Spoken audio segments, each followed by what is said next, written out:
And I came from Sacramento, a big city, and I asked, are there any homeless? And the answer I got time and again is that there was one homeless person.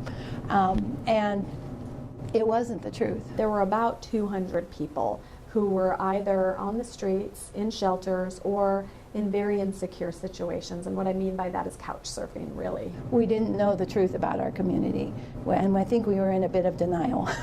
Homelessness is pretty hidden in rural communities. You see a lot of people in tents. People come here to camp, right? And so it's often uncertain as to whether those folks are homeless or as to whether they're just on a holiday or whether they're camping. It's kind of a hidden phenomena in Mariposa. February would be 5 years. It started at what was that church? The New Beginnings. It was one of the homeless guys. He talked to some people and they through the church because it's so cold and to start to get something going, and that's when they opened it and got it going. And it was one of the homeless. Somewhere in the neighborhood representing something like 10 to 13 churches.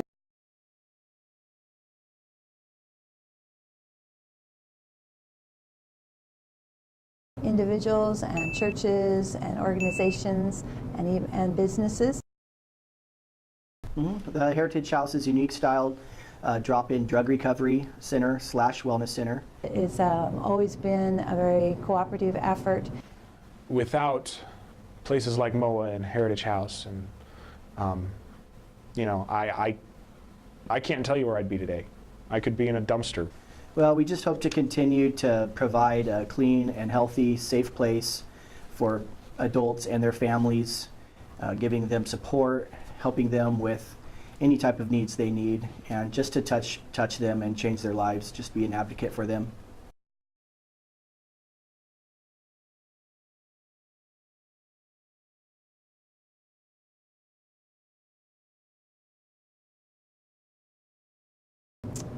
We live in a community that has a housing crisis. We don't have enough affordable housing in Mariposa. And that's not only true for folks who are homeless, but folks who are even working have a difficult time affording housing in Mariposa. So the housing element identified that Mariposa County needs just shy of 1,000 new housing units in the county over the next 5 years. And when I say new housing units, I don't just mean housing for the homeless. What I mean is a spectrum of different housing needs, such as workforce housing. Yosemite National Park attracts a lot of workers through different seasons, and they often can't find housing. Folks from other communities want to come here and want to get jobs here, but they can't find housing, so they end up not. From an economic development perspective, there's been businesses that have looked at Mariposa and decided they just couldn't set up shop here because there were no houses to house their workforce. And so really a broad spectrum of housing. What the Human Services Department is really interested in is working on how do we develop housing for folks who are homeless and for folks who are what I call living on the edge. There's a lot of people in Mariposa. In fact, the studies have shown it's about 40% of people in Mariposa who are living on the edge, maybe a paycheck away or a crisis away from not being able to afford to be in their own home. That's the population that we're really focusing on. Winter is often a time that people's utility bills just go through the roof, and sometimes that they have to choose between food, between utilities, between rent, and sometimes food is more important. A lot of studies have been done around evictions, for instance, and how evictions just lead to a ripple effect in people's lives around legal issues and around fines and fees and all of those things that they have to pull back together in their lives to get back into housing. And so really homeless prevention is about identifying people before they get into crisis. Instead of saying, you need to do this and this and this, and then we'll give you housing. Housing First is a model that really says, hey, we're going to get you into housing first, and then we can start to chip away at the barriers that are keeping you from staying in housing. And then they're in a position to work on other things, whether it's addiction or financial problems or mental health issues. At the age of 16, to be homeless is very rough. I still had 2 years left of school. And I know a lot of folks tend to think, oh, people are homeless because they choose to be or because they've got drug and alcohol addictions, but that is not the main problems that the people that we work with have. I mean, some people do have those problems, but a lot more of the people that stay with us have other complications. I'm all the way from, I know of several people who are homeless just simply because of grief. People need to recognize that a lot of the folks that stay with us are older. At least a third are older than 65. A lot of folks have disabilities. You know, we deal with a lot of mental health and physical health to where it really prohibits them to go out and get a job and work.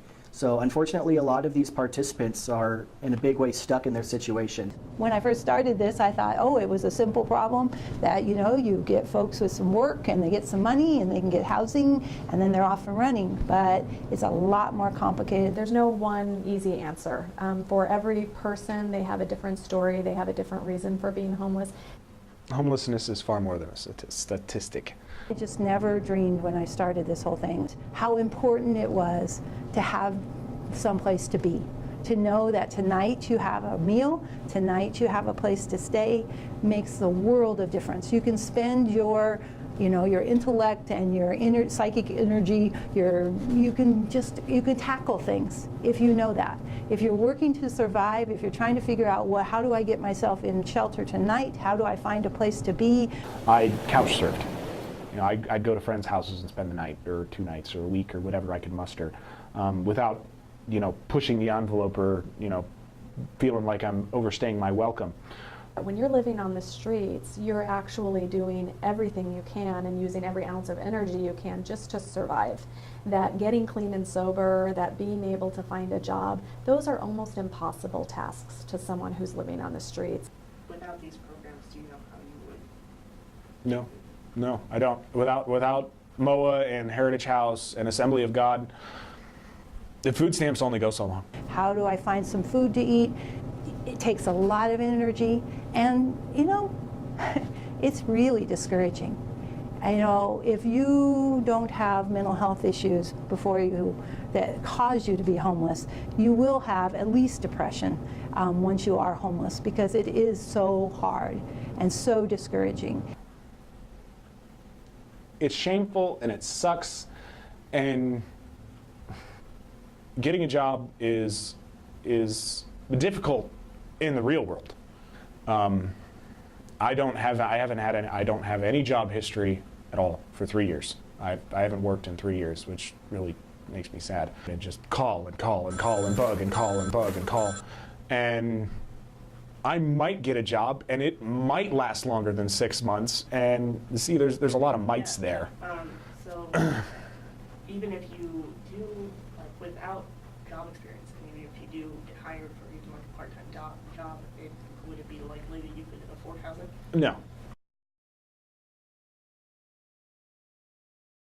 Getting a house for someone alone is not enough, especially for people who are chronically homeless and been on the streets for a long time. There's a lot of other things they need in their lives, a lot of other services we need to wrap around them so that they can live successfully and stably in their own home. And some of that might be just finding income. For others it might be getting clean and sober. But folks really don't have a chance of doing that successfully when living on the streets. So Housing First kind of flips that on its head. It's not, let's give all the homeless a house so they can quit complaining. It's, let's weed out the ones that want a house and the ones that need a house. The ones that want to get their life started.